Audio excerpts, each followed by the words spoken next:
Hello everybody, welcome to my channel. ఈరోజు నేనైతే యమ్మీ chicken curry simple ఇంగ్రీడియంట్స్తో టేస్టీగా ఎలా చేయాలో చూపించబోతున్నాను. సో మనలో చాలామందికి చికెన్ కర్రీ అంటే చాలా ఇష్టం కదా. సో ఈరోజు నేను చాలా సింపుల్గా ఎలా చేయాలో చూపించబోతున్నాను. ఇలానే చేస్తే డెఫినెట్లీ టేస్ట్ బాగుంటుంది. సో మనకి కావాల్సిన ఇంగ్రీడియంట్స్ ఇవన్నీ. ముందుగా మనం కావాల్సినంత చికెన్ని నీట్గా వాష్ చేసి ఒక బౌల్లోకి తీసి పక్కన పెట్టుకోవాలి. మనకి కావాల్సినవన్నీ ఈ విధంగా నీట్గా కట్ చేసి పక్కన పెట్టేసుకోండి.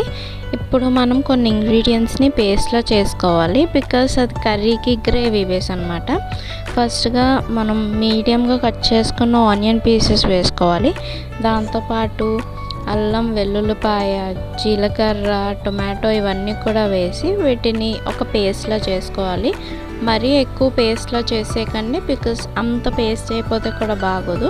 కొంచెం నార్మల్గా పేస్ట్ అయ్యేలాగా నార్మల్ కన్సిస్టెన్సీకి మాత్రం గ్రైండ్ చేసి పెట్టుకోండి. నేను ఆ కన్సిస్టెన్సీ ఎలా ఉంటుందో కూడా వన్స్ గ్రైండ్ చేసాక మీకు చూపిస్తాను. చూడండి, మనకి కన్సిస్టెన్సీ ఇలా వస్తే సరిపోతుంది. ఇప్పుడు మనం ప్యాన్లో 4 స్పూన్స్ ఆఫ్ ఆయిల్ వేసి హీట్ చేయాలి. ఆయిల్ హీట్ అయిన తర్వాత అందులో కరివేపాకు వేసి కొంచెం ఫ్రై చేయండి. చికెన్ కర్రీలో కరివేపాకు వేస్తే చాలా బాగుంటుంది ఫ్లేవర్. మీరు ఎప్పుడూ ట్రై చేయకపోయి ఉంటే ఈసారి ట్రై చేయండి, ఆ ఫ్లేవర్ చాలా బాగుంటుంది.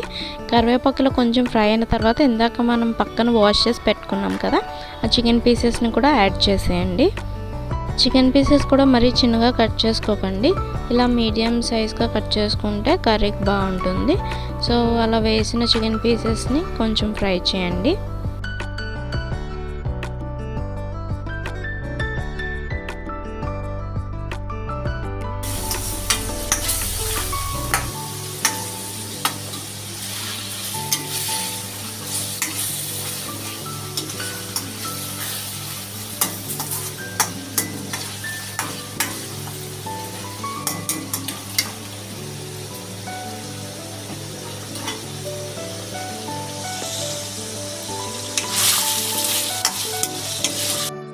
కావాలంటే మీరు కొంచెం పసుపు కూడా వేసుకోండి, ఇలా మంచి కలర్ వస్తుంది. సో ఒక 5 to 10 minutes తర్వాత చికెన్ ఇలా ఫ్రై అయిపోతుంది. సో ఫ్రై అయిన పీసెస్ అన్నీ తీసి పక్కన ఒక బౌల్లో వేసుకోండి. మేమైతే ఎప్పుడు ఇలా సెపరేట్గా చికెన్ ఫ్రై చేసి పక్కకు తీసుకుంటాం, బికాస్ అప్పుడు ఇంకా బాగుంటుంది కర్రీ ఫ్లేవర్. ఇప్పుడు అదే ఆయిల్లో మనం ఉల్లిపాయలు ఇంకా పచ్చిమిర్చి వేసి ఫ్రై చేసుకోవాలి. ఇప్పుడు అదే ఆయిల్లో ఎందుకు వేసుకోవాలంటే ఇందాక మనం చికెన్ ఫ్రై చేసాం కదా, సో ఆ చికెన్ ఫ్లేవర్ ఆయిల్లో ఉంటుంది. సో అదే ఆయిల్లో ఇలా ఆనియన్స్ మనం ఫ్రై చేసుకుంటే ఇంకా ఫ్లేవర్ బాగుంటుంది అన్నమాట. సో ఆనియన్స్ మనకి బ్రౌన్ కలర్ వచ్చే వరకు ఫ్రై చేసుకోవాలి.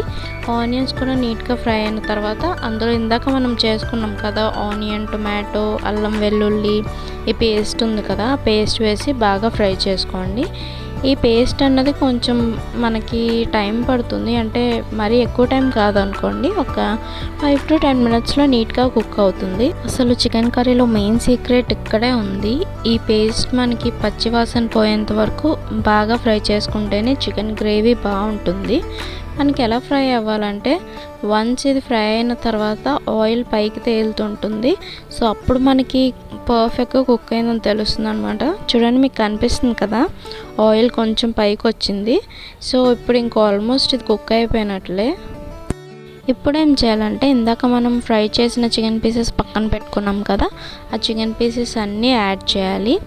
ఇప్పుడు మనం బాగా మిక్స్ చేసుకోవాలన్నమాట. ఆ ఆనియన్ అండ్ టొమాటో పేస్ట్ ఉంది కదా, ఆ పేస్ట్ చికెన్ పీసెస్ బాగా మిక్స్ అయిపోవాలి.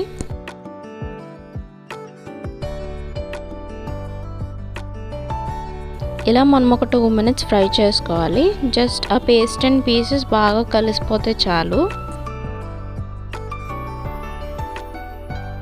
ఇప్పుడు ఇవిలా బాగా మిక్స్ చేసిన తర్వాత అందులో తగినంత ఉప్పు వేసుకోండి.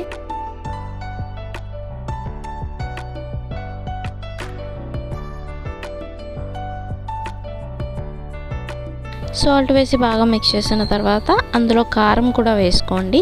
కారం మనకి ఎంత కావాలంటే అంత వేసుకోవచ్చు, అంటే మీరు ఎంత స్పైస్ లెవెల్ తింటారో దాన్ని బట్టి చిల్లీ పౌడర్ వేసుకోండి. ఇప్పుడు మనం బాగా మిక్స్ చేయాలి. చిల్లీ పౌడర్ ఇంకా సాల్ట్ వేసాం కదా, అవన్నీ మనకి చికెన్ పీసెస్తో బాగా మిక్స్ అయ్యేలా కలుపుకోండి.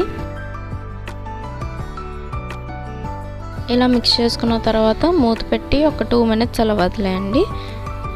ఇప్పుడు మళ్ళీ మూత తీసి ఒకసారి బాగా మిక్స్ చేయండి. ఇలా మిక్స్ చేసిన తర్వాత నేను గరం మసాలా వేసుకుంటున్నాను. గరం మసాలా ఒక 1/2 స్పూన్ వేస్తే సరిపోతుంది. ఇప్పుడు బాగా మిక్స్ చేయండి. గరం మసాలా అయితే మేము ఇంట్లోనే చేసుకుంటాం, హోమ్ మేడ్ అన్నమాట.